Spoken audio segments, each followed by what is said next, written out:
Welcome back. Godavari మహాపుష్కరాలకు లక్షలాదిగా భక్తులు పోటెత్తుతున్నారు. దీంతో తెలుగు రాష్ట్రాల్లో గోదావరి నది తీర పుష్కర ఘాట్లన్నీ భక్తజనంతో కిటకిటలాడుతున్నాయి. 7వ రోజున 84 లక్షల మందికి పైగా భక్తులు పుణ్యస్నానాలు ఆచరించారు.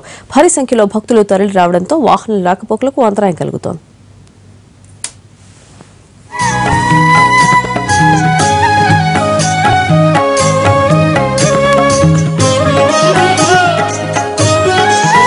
తెలుగు రాష్ట్రాలు గోదావరి బాట పట్టాయి.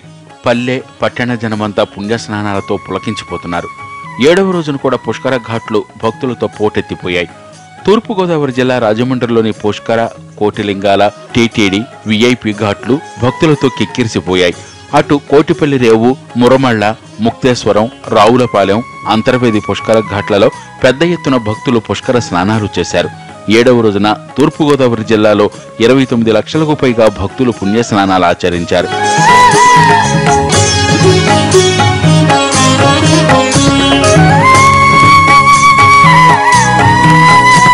పశ్చిమ గోదావరిలోనూ పుష్కర ఘాట్లు భక్తులతో కిక్కిరిసిపోతున్నాయి.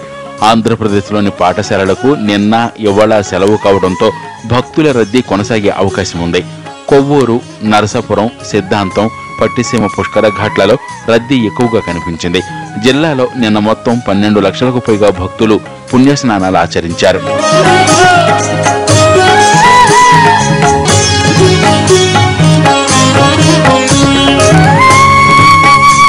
తెలంగాణలోని 5 జిల్లాల్లో పుష్కర ఘాట్లు భక్తజన సంద్రంగా మారాయి. పుష్కర స్నానాలు ఆచరించే భక్తులకు ఎటువంటి ఇబ్బందులు తలెత్తకుండా అధికారులు, ప్రజాప్రతినిధులు దగ్గరుండి అక్కడి పరిస్థితులను పర్యవేక్షిస్తున్నారు.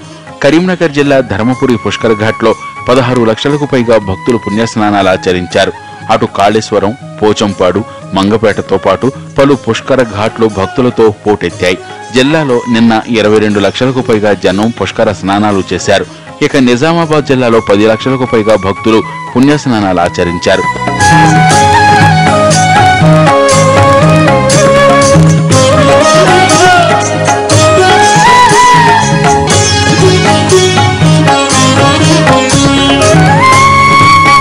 భద్రాచలం పుష్కర ఘాట్లు భక్తజన సంద్రంగా మారాయి.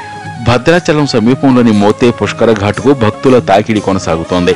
నిన్న ఒక్కరోజే ఖమ్మం జిల్లాలో 4 లక్షలకు పైగా భక్తులు పుణ్యస్నానాలు చేశారు. ఆదిలాబాద్ జిల్లాలోని బాసర, మంచిర్యాల పుష్కర ఘాట్లు భక్తులతో కిటకిటలాడాయి. నిన్న జిల్లాలో 6 లక్షలకు పైగా జనం పుష్కర స్నానాలు చేశారు.